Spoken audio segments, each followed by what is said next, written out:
My name is Daniel. I'm 27 years old, and this story begins with a decision I made in the middle of a sleepless night.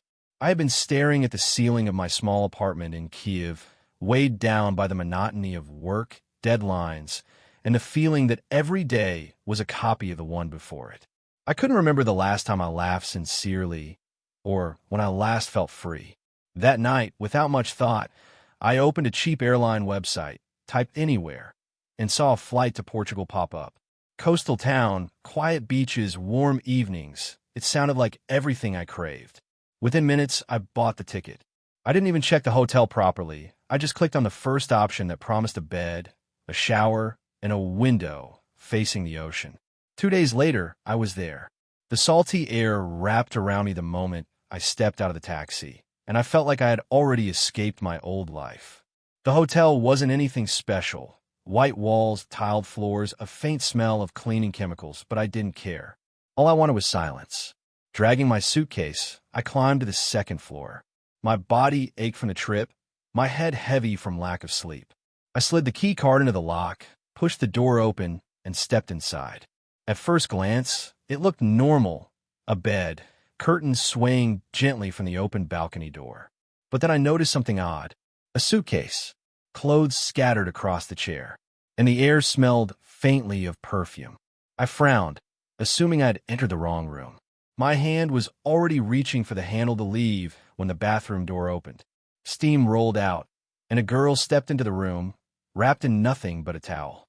She froze for a second when she saw me, then narrowed her eyes. "Who are you?" she asked, gripping the towel tightly. But her voice was calm, almost amused, not fearful. I raised my hands like a guilty intruder. I think I made a mistake. Wrong room, I stammered, pulling the key card from my pocket. She walked closer, took the card from my hand, and studied it. Then she laughed, a clear, easy laugh that made the situation even stranger. "No, you're in the right room," she said, handing it back. "It seems they put us together, and that's how I met Emily." Emily, that was her name. She said it casually, as if sharing a hotel room with a complete stranger was the most natural thing in the world. She was 25, originally from London, and had come to Portugal to work remotely while enjoying the ocean. At first, I thought it was some kind of mistake that could be solved in 5 minutes at the reception desk. I even suggested it, but she only shrugged and sat on the edge of the bed, still wrapped in her towel, scrolling through her phone like nothing unusual had happened. "Look," she said, glancing up at me. "If you want to run downstairs and complain, go ahead. But I doubt they'll care at this hour. And honestly," she gave a small smile, "it's just one night. We'll survive." Something in her tone, light, ironic, but not unkind, made me pause. Normally, I would have insisted, but I was too exhausted to argue. So I placed my bag by the door and muttered, "Fine." One night. That night, I barely slept. I lay on one side of the bed, stiff as a board, aware of every sound she made, turning the pages of a book, setting her phone on the nightstand, sighing softly as she drifted into sleep. It was awkward, yes, but strangely not unbearable. The next morning, after a quick breakfast in the lobby, I went straight to reception. Emily came with me, sipping her coffee. I explained the situation, expecting an apology and a new key card. But the receptionist only spread his hands helplessly. "I'm sorry, sir," he said. "The hotel is fully booked this week. We can't move either of you." I felt irritation rising. "So, what? We're just supposed to stay in the same room?" The receptionist nodded. "For now, unless someone cancels." I turned to Emily, waiting for her to protest, but she only raised her eyebrows and smirked. Guess it's settled then. And just like that, I had a roommate, a stranger, a woman I'd met less than 24 hours ago. That evening, instead of hiding in my room, I found myself walking along the beach with her. The sun was sinking into the horizon, painting the sky in shades of gold and rose. Emily was talking about her job, something in marketing, and laughing about how her boss thought she was working hard while she was actually planning to spend most of her time exploring little towns and eating pastries. I laughed too, and for the first time in months, the sound didn't feel forced. It was strange how quickly things shifted. I had expected awkward silences, arguments over space, maybe even the urge to leave the hotel altogether. Instead, by the end of our second day together, Emily and I were already moving in sync, as if we had known each other longer than a handful of hours. That evening, after a lazy day of wandering the small streets near the hotel, we returned to the shore. The ocean stretched endlessly before us, its waves rolling in with a rhythm that seemed to calm everything inside me. Emily walked barefoot along the wet sand, holding her sandals in one hand, her hair flying wildly in the wind. "You know," she said, glancing at me, "you look less stressed today. Yesterday, you had this permanent frown, like the world was a burden. Today," she squinted playfully, "I can almost see you enjoying yourself." I smirked. "Almost." "Well, you're still a little too serious," she teased. "But we'll fix that." Somehow, her confidence made me laugh. And then, to my surprise, she pulled out her phone. "Smile," she said, snapping a photo before I could react. "Hey, delete that," I protested. "No way," she replied, checking the screen. "This is proof. See? You do know how to smile." I rolled my eyes, but deep down I didn't mind. In fact, the way she said it made me feel lighter. We kept walking, the tide washing over our feet. She told me about her quirks, like her obsession with ordering 2 desserts just to taste both, or her habit of humming under her breath when she was concentrating. I teased her mercilessly about it, and she fired back with her own observations about me. How I stir my coffee exactly 3 times before drinking, or how I squinted every time I tried to remember a word in Portuguese.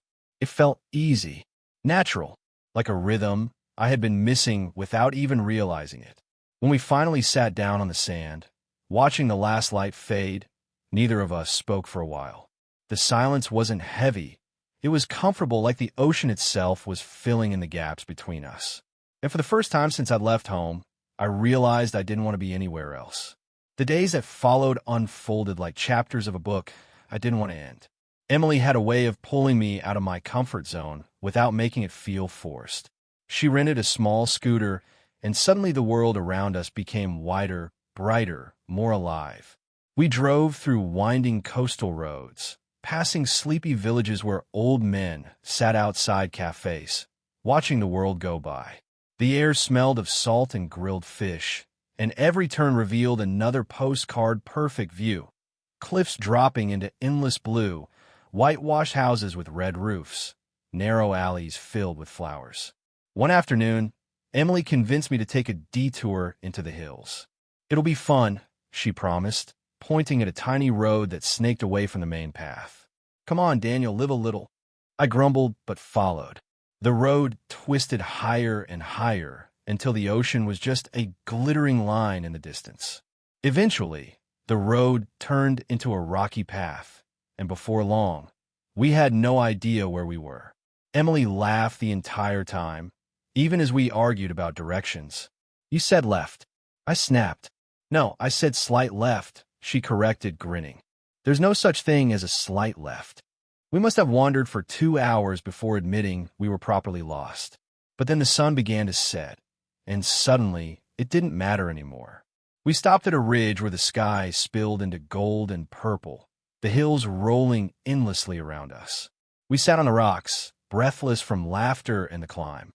For a while, neither of us spoke. She leaned back, resting on her elbows, her eyes fixed on the horizon. I glanced at her profile against the fading light, and for a brief second, I forgot about everything else, work, stress, even the fact that this was supposed to be a temporary accident. "You know," Emily said softly, breaking the silence, "sometimes I think getting lost is the only way to really find something." I want to ask what she meant, but the words stuck in my throat. Instead, I just sat there, listening to the chorus of cicadas, the distant crash of waves, and the quiet beating of my own heart.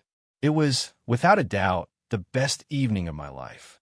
By the 5th day, the strangeness of sharing a room with Emily had completely faded. What had begun as an accident now felt almost natural, as though the hotel had known something we didn't. Our routines blended effortlessly. She worked in the mornings, typing furiously on her laptop with headphones on, humming when she was deep in concentration. I'd sit on the balcony with a book or wander down to the cafe for strong Portuguese coffee, bringing back an extra pastry because I knew she would inevitably want a bite, though she always claimed she wasn't hungry. In the afternoons, we explored. Sometimes it was long walks along the beach, other times aimless strolls through narrow cobblestone streets where cats lounged in doorways. She would stop constantly to take photos, not just of the views, but of random, ordinary things: a cracked blue tile on a wall, a bicycle leaning against a fence, even the way the foam of the waves curled at our feet. "You don't notice the little things," she teased one day, showing me a close-up of seashells she collected. "You're always looking for something big. But life is in the details." I wanted to argue, but instead, I found myself paying attention to details too. The way she tucked her hair behind her ear when the wind blew it into her face. The way she wrinkled her nose at food she didn't like but still tried anyway. The way her laughter lingered a second longer than necessary, like it wanted to stay in the air. One night, we ate dinner at a small seaside shack that served grilled sardines and cheap wine. She insisted on ordering 2 desserts, a slice of almond cake and a custard tart. True to form, she barely finished half of either. "You're wasting food," I told her, shaking my head. "No," she said with a mischievous smile. "I'm sharing food." And she slid the plates toward me. I pretended to be annoyed, but the truth was I loved these little rituals that were becoming ours. Every moment with her felt both ordinary and extraordinary, like we were creating a private world where nothing else mattered. And as I lay in bed that night, listening to her soft, steady breathing in the dark, I realized with a pang of unease that I was starting to forget this was temporary. It was on the 7th morning that I noticed it, how natural everything felt, how little distance there was left between us. I woke up to the smell of coffee. Emily was sitting cross-legged on the bed, wearing one of my shirts because hers was still drying on the balcony. She looked up, hair messy, eyes half asleep, and grinned. "Morning," she mumbled, handing me a cup. "Don't get used to this. I'm not making it a habit." But I already had. We spent that day in a small fishing town nearby. The streets were alive with color, blue boats rocking in the harbor, bright laundry strung between houses, children chasing a ball down the narrow lanes. Emily wanted to try everything: fried octopus, candied almonds, a strange drink made from lemon and herbs. I teased her about being reckless, but secretly, I admired how easily she threw herself into new things, how little she seemed to care about looking foolish. At one point, she grabbed my hand without thinking, tugging me toward a stall selling handmade jewelry. It wasn't romantic, at least not meant to be. But her hand was warm, her grip confident, and she didn't let go for a while, even after we'd left the stall. My chest tightened, and I wondered if she noticed the silence that followed. That night, back in the room, the air felt different. Not awkward, just charged, like something unspoken lingered between us. She was lying on her side, scrolling through her phone, and I caught myself studying the curve of her face in the dim light. "Stop staring," she said suddenly, without looking up. I froze. I wasn't. "Yes, you were." She finally turned to meet my eyes. There was no judgment in her expression, only amusement, maybe curiosity. For a moment, the space between us seemed impossibly small. But then she yawned, switched off her phone, and pulled the blanket over her shoulder. "Good night, Daniel." "Good night," I whispered. I lay awake long after she fell asleep, listening to the rhythm of her breathing, wondering when exactly the line had disappeared, and what would happen if we crossed it. The following days felt like a dream I didn't want to wake from. Emily and I slipped deeper into each other's routines. We ate together, explored together, laughed until our sides hurt, and sometimes sat in silence that felt more intimate than words. But dreams never last. It began one night when a storm rolled in from the ocean. We were on the balcony, watching lightning carve the sky into jagged pieces. The air smelled of salt and rain, and the waves crashed violently against the shore. Emily was wrapped in a blanket, her knees tucked to her chest. "This feels unreal," I admitted, my voice barely louder than the storm. "Like none of this belongs to real life." She looked at me for a long time before answering. "Maybe that's why it's so perfect. Because it doesn't belong to real life." Her words stung more than I expected. "So what happens when we go back?" I asked. Emily sighed and rested her chin on her knees. "I'll return to London. You'll go back to wherever your life is. We'll remember this as something beautiful." That's enough, isn't it? I wanted to say no. I wanted to tell her that it wasn't enough, that I didn't want this to end, that I couldn't go back to the dull emptiness of before knowing what it felt like to sit next to her in the glow of lightning. But the words stayed trapped in my throat. Instead, I forced a smile. "Yeah, enough." She studied me, as if she knew I was lying, but she didn't push. Instead, she reached over and gently squeezed my hand. The storm raged around us, but all I could feel was the warmth of her touch and the ache of knowing it was temporary. Later, lying in bed, I heard her breathing shift as she drifted into sleep. I stared at the ceiling, wide awake, and for the first time, the thought of her leaving filled me with something sharp, something dangerously close to fear, because I realized I wasn't just enjoying her company anymore. I was falling. The morning after the storm, something had shifted. The skies were clear, the sea calmer, but Emily seemed quieter. She still laughed, still teased me, but there was a weight in her eyes, like a shadow trailing behind her. We were having breakfast in a cafe overlooking the beach when she finally said it. She pushed her spoon through a bowl of fruit she wasn't really eating and murmured, almost too casually, "I might have to cut the trip short. Work wants me back in London sooner than planned." I felt my stomach sink. "How soon?" "3 days." She didn't look at me when she said it. 3 days. After everything, that was all the time left. I tried to act unaffected, joking lightly. "So, you'll leave me here to eat all the pastries alone?" She chuckled, but it didn't reach her eyes. "You'll survive." The rest of the day passed in a blur. We walked along the cliffs, took photos, even argued about which cafe had the best coffee. But beneath it all was the unspoken truth. Every moment was now numbered. Each laugh, each shared glance, was heavy with the knowledge that soon it would end. That night, back in the room, we didn't speak much.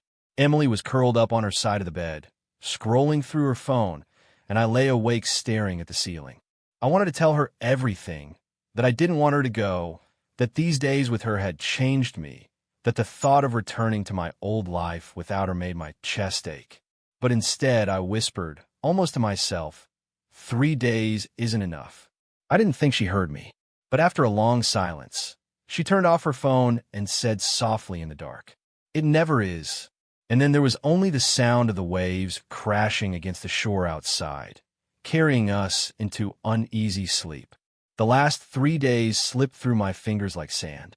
We tried to make the most of them. Another scooter ride along the coast, another dinner of seafood and wine, another evening sitting on the balcony with the sound of the waves below. But everything was laced with a quiet urgency, a fragile sweetness that made each moment heavier. On the morning of her flight, we sat in a small seaside cafe, the same one where she had told me she was leaving. Emily stirred her coffee absent-mindedly, her eyes fixed on the horizon. I wanted to memorize everything. The way her hair fell messily into her face, the tiny lines at the corners of her eyes when she smiled, even the chipped nail polish on her fingers. I knew I'd carry these images with me long after she was gone. At the airport, the air felt colder, harsher. Travelers rushed around us, dragging suitcases, checking their phones, saying hurried goodbyes. But for us, time seemed to slow.